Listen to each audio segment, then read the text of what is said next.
नमस्कार, स्वागत है आप सभी का। आप देख रहे हैं आज की चर्चा। मैं हूं प्रीति सिंह।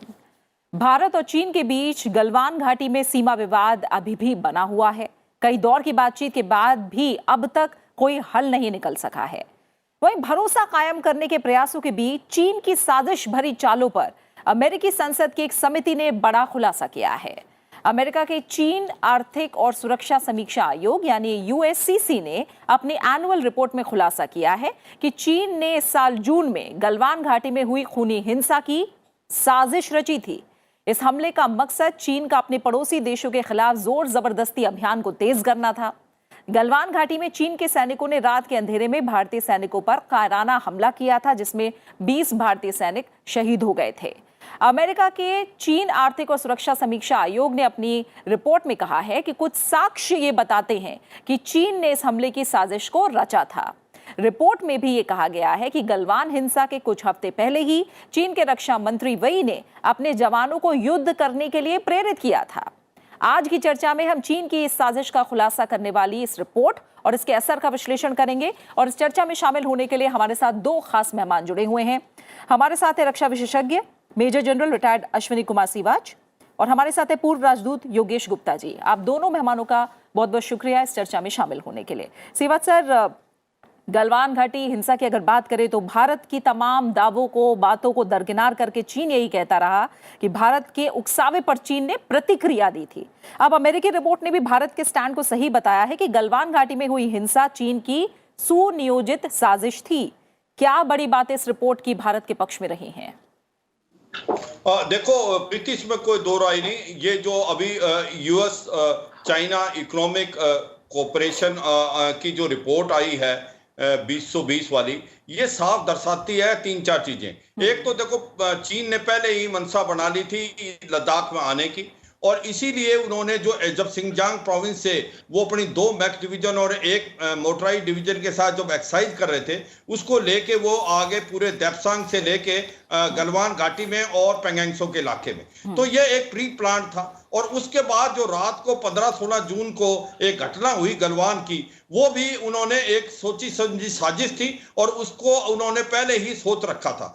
क्योंकि ये अगर आप देखो ये कार्रवाई हुई क्यों, इसका 2-3 रीजन है। एक तो कहीं ना कहीं चीन को ऐसा लग रहा था कि एक तो उन्होंने अपना इंफ्रास्ट्रक्चर अपना लद्दाख के अंदर काफी अच्छा बढ़ा लिया। जब भारत बनाने लगा, जिस प्रकार से हमने दरबुक शोक और दौलत बेग ओल्डी रोड बनाई जो कि डीबीओ जा रही थी, और उसके साथ हमने जो फीडर रोड बनाई जो कि हमारे लाइन ऑफ एक्चुअल कंट्रोल में जाने के लिए पोस्टों पे थी, उसके ऊपर कहीं ना कहीं चीन जो था थोड़ा सा बुखरा गया था। उसको ऐसा लग रहा था कि हो सकता है कि भारत कहीं ना कहीं उनका जो एक्साइचिन का एरिया है जो चीन ने कब्जा किया हुआ भारत से, उसके ऊपर तो कुछ नहीं कर देगा। या जो उनका हाईवे है जो G219, बहुत इंपॉर्टेंट हाईवे जो सिंगजांग से लेके लासा जाता है, उस पर तो भारत की कोई नजर तो नहीं है। उसको मद्देनजर रखते हुए ये प्री प्लान जो एक्शन किया उन्होंने 2 मैक डिवीजन और मोटराई डिवीजन के साथ, जो अपने मई के महीने के अंदर वो आ गया, और उसके बाद उसने 15-16 जून को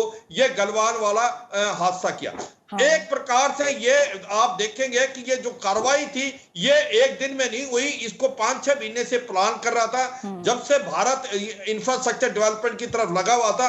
और कहीं ना कहीं जब चीन का और अमेरिका का जो ट्रेड वार था, उसके बीच में भी उन्होंने, उनके डिफेंस मिनिस्टर वी ने भी ये वो स्टेटमेंट दी थी, अगर भारत इसमें इन्वॉल्व होता है तो भारत के लिए अच्छा नहीं होगा। तो एक प्रकार से जब पूरा का पूरा संसार आपका कोविड-19 के मारामारी के साथ लगा हुआ था, उसका मौका उठाते हुए उसने ये ईस्टर्न लद्दाख में आए। मगर आप इसको ये भी देखें प्रीति, ये भारत में ही नहीं, इन्होंने क्या किया साउथ चाइना सी में, फिलीपींस के साथ, मलेशिया के साथ, आपका और वियतनाम के साथ, और उसके बाद उन्होंने अभी जो ताइवान के साथ क्या किया, उसके बाद सैम काकू आइलैंड के जापान के साथ, हांगकांग के नेशनल सिक्योरिटी लॉ लाए, उनके रिलेशन ऑस्ट्रेलिया से खराब हुए, किस प्रकार से उन्होंने ह्यूमन राइट वायलेशन की तिब्बत के अंदर सिंगजांग प्रोविंस में। तो एक चारों तरफ से अगर आप देखो, जब पूरा वर्ल्ड कोविड-19 की मारामारी के अंदर वस्त था, उस टाइम इसने फायदा उठाते हुए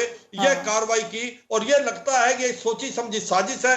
यह इस रिपोर्ट से प्रूव होता है, जो कि US China economic security review commission है, इसकी रिपोर्ट साफ सुथरे ढंग से बताती है कि यह प्री प्लान थी, प्री मेडिटेटेड थी, और ये सोच बूझ के चीन जो लद्दाख के अंदर आया था, और इसने ये सोचा था कि हो सकता है भारत इसका कोई जवाब नहीं देगा, मगर जब जवाब दिया तो शायद चीन इससे घबरा गया, और यही एक बड़ी वजह है। आज चीन को समझ नहीं आ रहा, खाएं तो मरे, छोड़े तो मरे। बिल्कुल बिल्कुल। योगेश गुप्ता सर, जैसे मकसद के बारे में सिवात सर ने जो अभी हमें बताया है, जाहिर तौर पर जो विस्तारवादी नीति रही है चीन की, वही इसके पीछे मकसद दिखाई दे रहा है। चीन का मकसद जो साफ है, दक्षिण एशिया में अपना प्रभाव बढ़ाना। ये कितनी मंशा और कितना घातक उसके लिए हो सकता है? जैसे हमने देखा कि हांगकांग पर भी अपनी पकड़ मजबूत करने की कोशिश लगातार चीन की तरफ से हो रही है। अमेरिका और यूरोप के कई देशों ने इसका खुलकर विरोध किया है। ताइवान को लेकर, जैसा सिवात सर ने भी कहा, चीन के रुख में कड़ापन देखा जा रहा है। हर फ्रंट पर अपनी ताकत दिखाना चाहता है चीन। तो गलवान घाटी का जो एपिसोड है, उसको भी इसी स्ट्रैटेजी के तहत की गई कार्रवाई माना जाए? हाँ, देखिए प्रीति जी, मैं जो है वो इसका एक पॉलिटिकल पर्सपेक्टिव आपके सामने पेश करना चाहूंगा, आपके व्यूअर्स के लिए। और पॉलिटिकल पर्सपेक्टिव ये है कि चाइना की जो एक स्ट्रेटेजिक थिंकिंग रही है ट्रेडिशनली, वो ये रही है कि जब आप मजबूत स्थिति में हो तो आप अपनी उस मजबूत स्थिति का जो है अपने टेरिटोरियल क्लेम्स को बढ़ाने के लिए, उनको रियलाइज करने के लिए उनको यूज करें। तो मतलब चीन जो है अपनी ताकत को जो है हमेशा अपने पक्ष का यूज करना चाहता है जब भी उसके लिए मुमकिन हो। तो मार्च में जो है, मार्च 2020 में चीन को ऐसा लगा कि भाई उसने कोविड-19 के ऊपर जो है सफलता हासिल कर दी है काफी कुछ, और जबकि और देश जो है उससे जूझ रहे हैं और उसकी इकोनॉमी जो है वो उससे उभर के बाहर निकल रही है। तो उसको लगा कि भाई ये उसके लिए एक स्ट्रेटेजिक अपॉर्चुनिटी है कि जो अपने उसके डिस्प्यूटेड एरियाज में उसके क्लेम्स हैं, उन क्लेम्स को स्ट्रेंथन करने की। हमें ये बात याद रखनी चाहिए कि चीन जो है हमेशा से, चीन ने जो बॉर्डर डिस्प्यूट्स है उनको एक पॉलिटिकल पर्पस के लिए यूज किया है। पहले भी अगर आप सोवियत यूनियन के साथ उनके जो डिस्प्यूट्स हुए 1969 में, या वियतनाम के साथ हुए 1979 में, पहला मकसद जो है वो पॉलिटिकल था। और इस बारे में जो है उनका मकसद जो है प्राइमरीली पॉलिटिकल था। वो ये कि भाई ये एक मौका है और इंडिया के ऊपर जो है हमें अपना जो है वो इन क्लेम्स को जो है थोड़ा सा अपनी पोजीशन मजबूत करनी चाहिए। चीन ये बेसिकली ये चाह रहा है कि जो उसकी अमेरिका के साथ राइवलरी है, इंडिया उससे बिल्कुल अलग रहे। हमने कहा है कि हम उससे अलग है, लेकिन चीन चाहता है कि जो हमारी विदेश नीति है या हमारी जो इकोनॉमिक पॉलिसी है वो उसके हिसाब से चले। वो नहीं पॉसिबल है, वो नहीं हो सकता। तो चीन को इस बात से बहुत आपत्ति है कि हमारे रिलेशंस जो है, हमारे संबंध अमेरिका के साथ थोड़ा मजबूत हो रहे हैं। तो उस पर उनको ऐतराज है, और उस पर ये एक किस्म का गुस्सा वो दिखाना चाह रहा है कि भी उससे, उस पॉलिसी से आप हट जाएं और आप बिल्कुल न्यूट्रल रहें। तो ये जो है मतलब एक परसेप्शन का सवाल है कि हमारा तो सोचना ये है कि भाई जैसे और कंट्रीज जो है, जैसे कि चीन भी जब कमजोर था तो उसने जो है एक इंडिपेंडेंट पॉलिसी फॉलो की थी, जो कि हम कर रहे हैं। तो हम तो ये कहते हैं कि हमारी पॉलिसीज बिल्कुल इंडिपेंडेंट है और हम किसी के साथ नहीं है, लेकिन चीन समझता है कि हम अमेरिका के साथ बहुत क्लोज हो गए हैं। तो एक पॉलिटिकल पर्सपेक्टिव में देखें अगर आप, तो उसका एक मेन रीजन रहा है। इसके अलावा ऑफ कोर्स जो मिलिट्री पर्सपेक्टिव है वो मेरे सहयोगी जी जो है मेजर जनरल सिवाच, उन्होंने पेश किया है। तो ये पॉलिटिकल पर्सपेक्टिव है, ये इसका एक मिलिट्री पर्सपेक्टिव है। ठीक है। और सिवात सर, जैसा इसी बात को अगर हम आगे बढ़ाएं, रिपोर्ट में ग्लोबल टाइम्स जो कि कम्युनिस्ट पार्टी का माउथपीस है, उसमें कहा गया था कि भारत अगर अमेरिका और चीन व्यापार प्रतिद्वंद्विता में शामिल होता है तो उसे व्यापार और आर्थिक मोर्चे पर करारा जवाब दिया जाएगा। इसे कैसे देखिए, और इसमें अगर हम देखें तो इस मामले पर क्या अमेरिका सिर्फ अपना हित देखेगा या भारत का साथ देगा? वहीं दूसरा एक पहलू ये भी है कि अगर आर्थिक रूप से ही मामले को देखा जाए तो भारत चीन के लिए भी एक बड़ा बाजार है। गलवान एपिसोड के बाद भारत ने कई ऐसे कदम उठाए जिससे चीनी सामान का कड़ा विरोध हुआ, कई ऐप्स भी बैन हुए। कुल मिलाकर चीन को कई बिलियन डॉलर के बाजार का नुकसान हुआ। तो आखिर इतने बड़े आर्थिक नुकसान की कीमत पर चीन गलवान जैसा कदम क्यों उठाएगा? बिल्कुल ठीक बोला प्रीति। ये एक बहुत बड़ा ये सोच समझ का पॉइंट है और इसको अभी तक कोई अच्छी तरीके से इसका कोई जवाब दे नहीं पाया है। हाँ। क्योंकि काफी स्ट्रेटेजिशियन ने ये सोचा है कि जब भारत इतनी बड़ी मार्केट है चीन के लिए और ऐसे समय में जो इसने गलवान में किया, यूं तो उसको एक्साइजन का डर था और अपना जो हाईवे है उसको उसने डेथ देनी थी, मगर अगर वो पूरे प्लस और माइनस देखे तो उसको बहुत बड़ा नुकसान हुआ है। जो आपने सही बोला कि भारत एक बहुत बड़ी मार्केट है चीन के लिए। जो हमारा 75 बिलियन डॉलर का ट्रेड है उसमें करीब करीब 50 से ऊपर है चीन हमको देता है, एक्सपोर्ट करता है, और भारत करीब करीब 25 बिलियन डॉलर। तो एक प्रकार से भारत एक बहुत बड़ी मार्केट है चीन के लिए। जब गलवान के अंदर आ गया और जो इसने किया ईस्टर्न लद्दाख में, तो भारत ने कड़ा रुख अपनाया और सबसे पहले एक पहला देश हुआ भारत जिसने उसके अभी 200 से ज्यादा ऐप को बंद कर दिया। जिस प्रकार से टिकटॉक है, वी चैट है, उनको बंद करने से उसकी आर्थिक स्थिति पे बहुत इंपैक्ट हुआ है। क्योंकि अगर टिकटॉक अकेला ही कहते हैं कि 3 बिलियन डॉलर का नुकसान हुआ चीन को, और उसके साथ जैसे ही भारत ने किया, अमेरिका ने भी उसके बाद किया, और इसके बाद और देश भी इसको करने वाले हैं। और मैं ये कहता हूं कि मुझे लगता है कि चीन ने भारत के साथ जो किया उससे उसको अभी महसूस हुआ है, बड़ी गलती कर दी उसने। क्योंकि भारत एक प्रकार से बहुत बड़ी मार्केट है, मिलिट्री एक ताकत है, और भारत अब जिस प्रकार से अमेरिका, जापान और ऑस्ट्रेलिया के साथ जो क्वाड बढ़ के आया है इंडो पैसिफिक में, वो भी कहीं ना कहीं चीन को बहुत नुकसान देगा। क्योंकि देखो चीन की विस्तारवादी गतिविधियां तो भारत में ही नहीं, ये अगर भारत के साथ ही रिलेटेड होती तो वो साउथ चाइना सी में क्यों करता जो कार्रवाई कर रहा था। जैसे एम्बेसडर साहब बता रहे थे, जब पूरा वर्ल्ड कोविड-19 की मारामारी को जूझ रहा था, वो वहां से निकल के उसने क्या किया, साउथ चाइना सी में अपनी एक पोजीशन और बढ़ाने की कोशिश की। मलेशिया के अगेंस्ट भी, वियतनाम भी, इंडोनेशिया, और उसने ताइवान को एक प्रकार से ग्रैब करने की कोशिश की फोर्सिबली। वो अलग बात है, अमेरिका ने अपने जो एयरक्राफ्ट कैरियर है ग्रुप यूएसएस निम्ते जो यूएसएस रोनाल्ड रेगन को ले आया। इसी प्रकार जापान के साथ उसने सेनकाकू आइलैंड में प्रॉब्लम, ऑस्ट्रेलिया के साथ बहुत बड़ी प्रॉब्लम। ऑस्ट्रेलिया एक ऐसा देश था जो चीन के बहुत करीब था, और इसी के कारण वो मालाबार एक्साइज में भी नहीं आता था, क्वाड में भी खुल के नहीं आ रहा था, क्योंकि वो चीन के अगेंस्ट जाना नहीं चाहता था। मगर जिस प्रकार से ऑस्ट्रेलिया और चीन के भी रिश्ते बिगड़े हैं, ट्रेड वार हुआ है, और किसी प्रकार से चीन ने आज की तारीख में उसके ऊपर अफवाहें भी लगाई हैं कि अफगानिस्तान के अंदर जो ऑस्ट्रेलियन सैनिकों ने बहुत बड़ा ह्यूमन राइट वायलेशन किया। तो एक प्रकार से ऐसा लगता है कि जो चीन है उसकी ओवरऑल विस्तारवादी गतिविधियां पूरे वर्ल्ड को अच्छी नहीं लग रही, और वो आइसोलेट हो गया।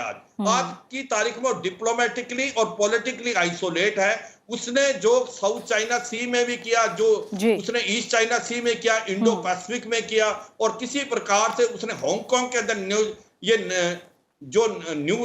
नेशनल सिक्योरिटी लेके आया। उसके बाद जो ह्यूमन राइट वायलेशन कर रहा है ये तिब्बत के अंदर सिंगजांग में, इसको सारा मद्देनजर रखते हुए ऐसा लगता है कि चीन जो है एक प्रकार से बिल्कुल अकेला पड़ गया है। और अभी उसको समझ नहीं आ रहा कि अभी क्या करे। और जिस प्रकार से भारत का जो स्ट्रेटेजिक अलायंस हो गया है अमेरिका और ऑस्ट्रेलिया और जापान के साथ क्वाड का, जो कि एक प्रकार इंडो पैसिफिक में freedom of navigation, rule based international order, और maintaining territorial integrity and sovereignty of island territories in the Indo Pacific. तो ये एक प्रकार से बताया। जो बात आपने बोली प्रीति, क्या अमेरिका हमारे साथ खुल के आएगा, ये तो मैं नहीं समझता ऐसा होगा, क्योंकि हर देश अपना हित देखता है, और अमेरिका अपना हित देखेगा। जहां तक हित उसका और हमारा हित मिलता है तो वो हमारे साथ होगा।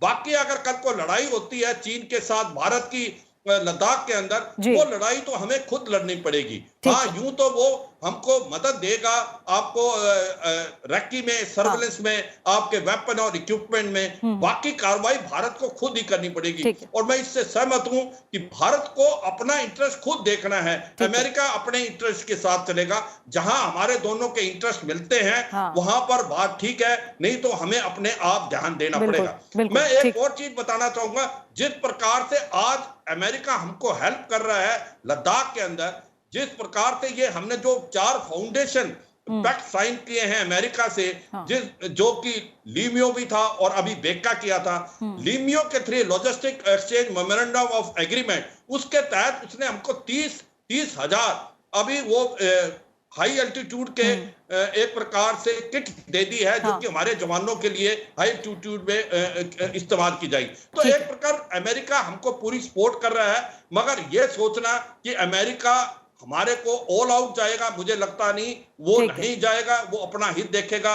और जहां ट्रेड वार की बात है, भारत को ट्रेड वार चीन के साथ खुद लड़ना पड़ेगा, मगर भारत अभी काफी सख्त हो गया है। ऐप भी उसने बैन कर दिए हैं, उसकी डायरेक्ट इन्वेस्टमेंट पे भी काफी वो लगा दिए, रिस्ट्रिक्शन लगा दी हैं। और उसके बाद उसको सबसे ज्यादा डर क्या हो गया अमेरिका, चीन को, जिस प्रकार से भारत की जो नेवी है, जो इंडियन ओशन में मलक्का स्टेट को ब्लॉक कर सकती है, तो चीन को इसका बहुत बड़ा डर है, क्योंकि उसका 70 से 80% ट्रेड और ऑयल वहां से जाता है। अगर कल को लड़ाई होती है तो 50 दिन से ज्यादा उसके पास सामान नहीं है ऑयल का, हम इसको ब्लॉक कर सकते हैं। तो मुझे लगता है कि आने वाले समय में एक प्रकार से ये बहुत ज्यादा इंपॉर्टेंट क्वेश्चन होगा कि इसके बाद किस तरीके से सिचुएशन को डिफ्यूज किया जाए भारत और चीन के ऊपर।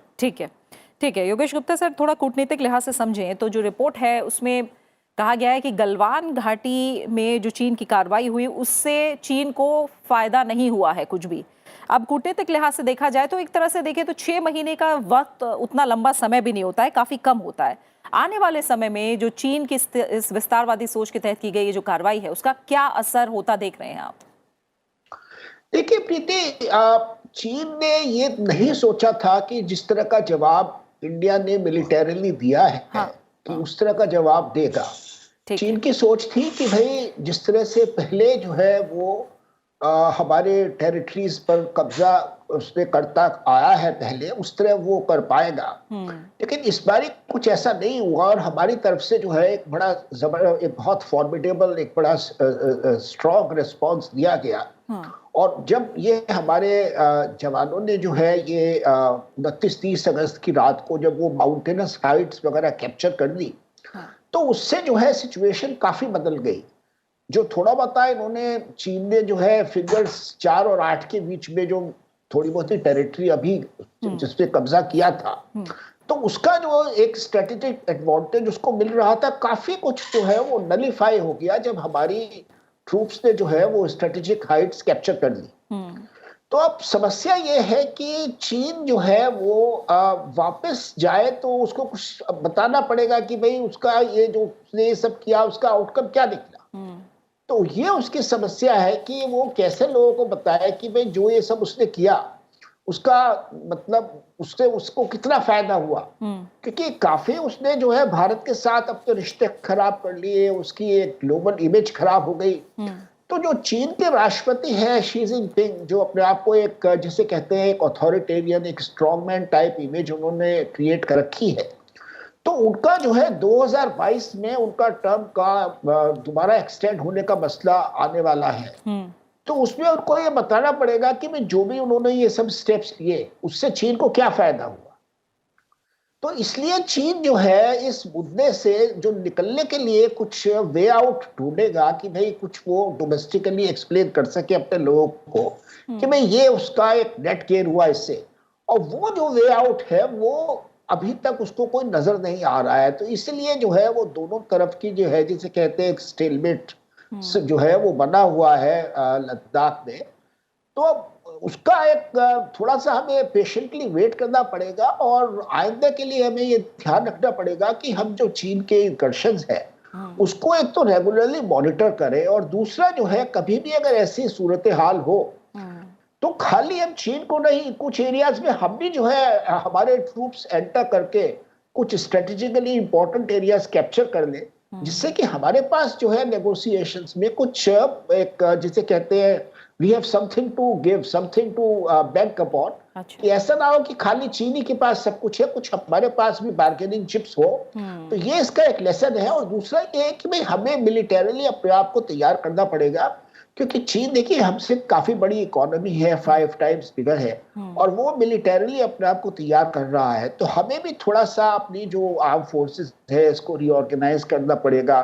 जैसे चीन ने जो है वो थिएटर कमांड टाइप रीऑर्गेनाइजेशन किया है कि उसके सब के सब यूनिट्स जो है, चाहे फौज है, मिसाइल्स है, कम्युनिकेशंस है, इलेक्ट्रॉनिक्स है, या एयरफोर्स है, या स्ट्रेटेजिक यूनिट्स है, वो सब के सब एक थिएटर में इकट्ठे हो जाते हैं। तो उस तरह कुछ हमें भी करना पड़ेगा। इसके अलावा जो चीन जो है वो आर्टिफिशियल इंटेलिजेंस बेस्ड वेपन्स जो है, इलेक्ट्रॉनिक्स बेस्ड वेपन्स यूज कर रहा है, स्पेस वेपन्स में उसने काफी कुछ प्रोग्रेस की है।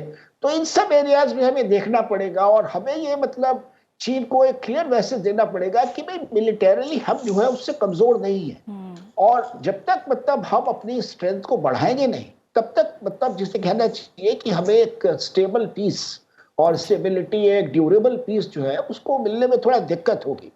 तो इन मसलों के ऊपर जो है हमें थोड़ा ध्यान देना पड़ेगा कि हम जो है अपनी मिलिट्री प्रिपेयर्डनेस को जो है और थोड़ा बढ़ाएं, बॉर्डरिंग एरियाज में खास तौर से। ठीक है, तो रक्षा और सुरक्षा के मामले में क्या करना चाहिए आगे, आप दोनों ने राय दी है उसे लेकर। इसके अलावा मैं ये जानना चाहती हूँ सिवात सर कि चीन पाकिस्तान में बेल्ट एंड रोड प्रोजेक्ट बना रहा है। उसकी कोशिश पूर्वी यूरोप में भी कुछ ऐसी ही परियोजनाओं को शुरू करने की थी, लेकिन जिस तरह से अब भारत और भारत प्रशांत क्षेत्र के देशों के लिए वो परेशानी खड़ा कर रहा है, क्या कोई असर होता आप देख रहे हैं कि यूरोपीय देशों में जो विस्तार की नीति है उस पर कोई असर पड़ेगा? भारत जैसे देशों के लिए अवसर उत्पन्न होंगे? क्या दिख रहा है इसके बाद? बिल्कुल ठीक बोला आपने प्रीति।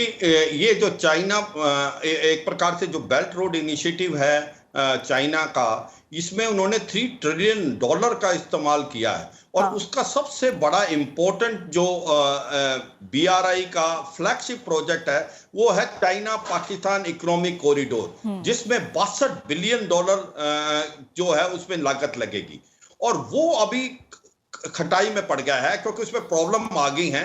एक तो ये जो बलूचिस्तान और गिलगित बाल्टिस्तान में सिक्योरिटी की सिचुएशन है, करप्शन बहुत आ गई है, ट्रांसपेरेंसी नहीं है, तो वो काम बिल्कुल रुक गया है। और अभी क्या हो गया, जहां जहां पर भी चीन आया है उन कंट्रीज को धीरे धीरे ये महसूस होने लगा है कि चीन जो है आपको डेब्ट ट्रैप में डाल देगा। और कई कंट्रीज हैं जो इससे निकल गई हैं। अभी जैसे मलेशिया बंद कर दिया है, म्यांमार में प्रोजेक्ट बंद कर दिए हैं, मालदीव ने बंद कर दिए हैं। जिस प्रकार से इसने श्रीलंका के अंदर हमनटोटा पोर्ट बनाया और श्रीलंका उसका पैसा नहीं दे पाया, तो वो उसको लीज पे देना पड़ा।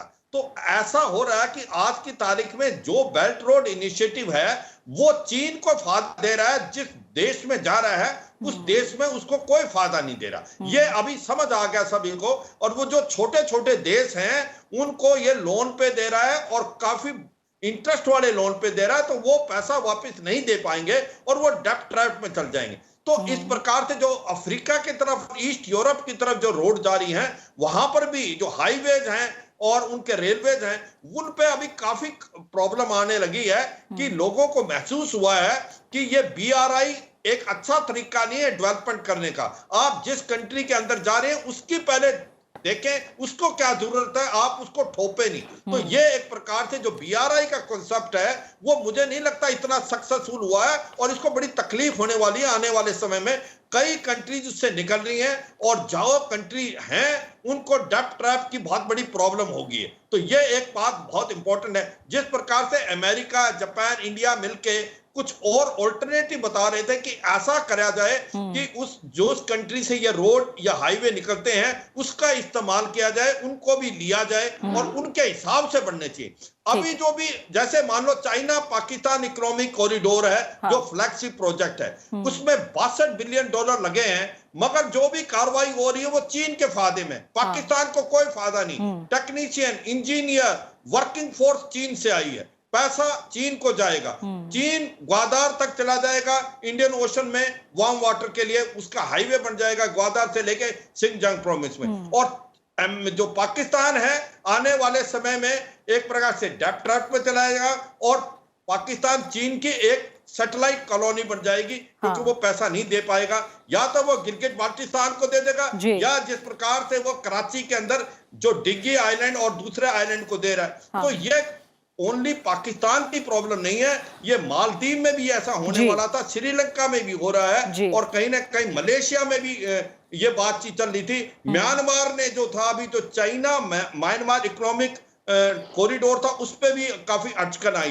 तो आने वाले समय में ये प्रॉब्लम आएगी, और ये इतना स्मूथली नहीं जाएगा जितना चीन ने सोचा था। और चीन एक्सप्लॉइट कर रहा था इन कंट्रीज को, चाहे वो अफ्रीका में, चाहे वो ईस्ट यूरोप में हो, या वो एशियन कंट्री हो। तो ये तो है। और भारत को फायदा यह है, भारत कह रहा है जो भारत के नजदीक पड़ोसी देश हैं उनके साथ मिलके उनकी डेवलपमेंट साथ मिलके करे, जैसे भारत और नेपाल, भारत और भूटान, और उसके बाद जो बिम्स्टेक का हिस्सा है, इसी प्रकार से हमने ट्राइलेटरल रोड बना रहे हैं, भारत से लेके म्यांमार, म्यांमार से थाईलैंड, और वो फिर आगे कंबोडिया, लाओस में भी जा सकती है। और इसी प्रकार से भारत अभी जो है कोलंबो का पोर्ट है वो डेवलप करना चाहता है श्रीलंका में। इसी प्रकार से मालदीव के अंदर बहुत पैसा खर्च कर रहा है भारत भी, रिलेशन इंप्रूव हो गए। तो जो भारत का तरीका है, और जिस प्रकार से भारत ने अफगानिस्तान के अंदर $3 बिलियन की इंफ्रास्ट्रक्चर डेवलपमेंट की है, वो काबिले तारीफ है, और वो इंक्लूसिव है, वो साथ लेके चल रही है, वो किसी दूसरी कंट्री को डेप्ट ट्रैप में नहीं डालती। तो एक प्रकार से मुझे लगता है आने वाले समय में चीन को बहुत प्रॉब्लम होगी बेल्ट रोड इनिशिएटिव की, वो इतना सक्सेसफुल होता हुआ मुझे नजर नहीं आ रहा। ठीक है, ठीक है। और इसी के साथ आज की चर्चा का समय भी पूरा हो गया है। सिवात सर आपका, योगेश गुप्ता जी आपका, आप दोनों मेहमानों का बहुत बहुत शुक्रिया इस चर्चा में शामिल होने के लिए, वक्त देने के लिए हमें। तो अमेरिका की इस रिपोर्ट से ये साफ हो गया है कि चीन ने जानबूझकर LAC पर तनाव बढ़ाया, और इसके पीछे उसकी विस्तारवादी नीतियां थी। भारत ने भी इसका मुंह तोड़ जवाब दिया है, और अब इस दुस्साहस का जो खामियाजा है वो चीन को ही भुगतना पड़ रहा है। इसी के साथ आज की चर्चा में फिलहाल इतना ही। आप इस कार्यक्रम को YouTube पर भी देख सकते हैं और अपनी राय और सुझाव हमारे साथ साझा कर सकते हैं। नमस्कार।